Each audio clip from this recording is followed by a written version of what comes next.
A'udzubillahi minasyaitonirrajim. Bismillahirrahmanirrahim. Assalamualaikum warahmatullahi wabarakatuh. Ubun-ubun anak kita masih juga belum mengeras, padahal sudah mau 2 tahun atau bahkan sudah 2 tahun. Apa yang harus dilakukan? Yang pertama, kalau itu ASI, tentu yang harus diperbaiki adalah lambung kita. Bisa jadi karena lambung kita asam, jadi ASI kita ikut terlalu asam. Itu mempengaruhi ke sirkulasi kualitas juga ya dari bayi kita ya. Kemudian yang kedua itu bisa dibantu ini nutrisi, ini olahan, disebutnya difermentasi, terbuat dari biji-bijian yang difermentasi sampai 2 tahun. Ini yang minum siapa? Kalau ASI sebaiknya ibunya.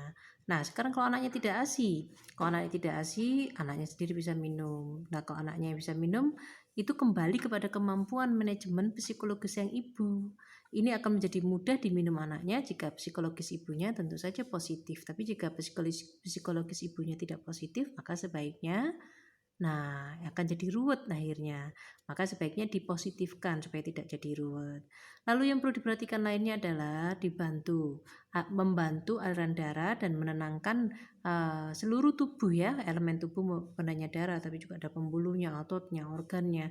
Kimia itu membuat fisiknya seperti pembuluhnya bisa jadi kaku, ototnya juga bisa jadi enggak lentur, kemudian kemampuan memompa jantung juga jadi pelan. Nah itu, jadi kimia ini menstimulus fisik. Nah itu bisa dibantu dengan apa? Dengan pijat. Itu pun kalau sang ibu mampu yakin, minimal husnudon. Kalau tidak yakin, jangan lakukan sesuatu yang tidak diyakini. Allah sesuai prasangka hambanya, karena Allah maha mengetahui, maha melihat, tahu apa yang ada dalam pikiran kita. Semua yang ada dalam pikiran kita akan kembali kepada kita. Karena kita ragu-ragu, maka kacamatanya ragu-ragu. Yang kita lihat adalah aduh, kok gini. Maka ini seperti itu. Seperti yang sedang terjadi sekarang adalah akibat dari kecerdasan kita yang memakan diri kita sendiri. Akhirnya ketakutan itu memakan diri kita sendiri. Kok begini kan ini begini. Misalnya kita tahu virus kotoran itu memang ada, akhirnya kita cuci, itu kan bekasnya orang kan gini, akhirnya kita jadi paranoid. Nah disitulah ya kemampuan kita untuk memahami bahwasanya hidup itu diuji, dicoba, bahwasanya kemampuan meyakini semua itu Allah yang menentukan balasan adilnya. Apakah kita ini tertular penyakit, apakah kita ini menjadi sakit, itu Allah yang menentukan. Kita adalah wajib berusaha.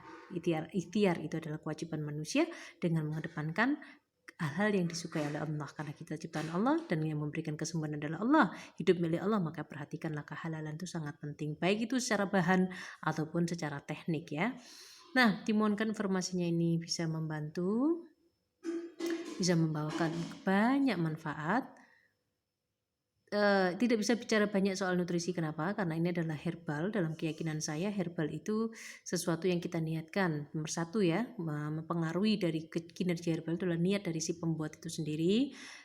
Apakah dia mengagungkan Allah atau mengagungkan kecerdasannya. Kemudian yang kedua, karena itu ada yang beli, ada yang mengkonsumsi, maka juga yang konsumsi juga penting ya. Kalau kita terlalu banyak bicara, mengunggul-unggulkan kelebihan daripada kita, khawatirnya dicabut oleh Allah. Jadi mohonlah petunjuk pada Allah. Kalau mau beli, itu diputuskan sendiri dengan kita yakin pada Allah. Nabi Ibrahim hanya dengan mengamati alam. Kemudian nabi-nabi yang lain juga tidak pergi universitas. Kemudian para sahabat Nabi yang dijamin masuk surga juga tidak pergi ke universitas. Tidak ada perbedaan antara kita dengan mereka. Zamannya memang berbeda. Segala sesuatu diperoleh dengan pendidikan, tapi sebetulnya segala sesuatu itu diperoleh dengan petunjuk Allah.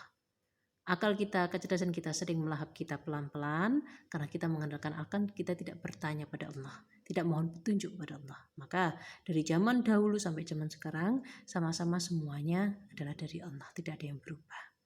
Assalamualaikum warahmatullahi wabarakatuh.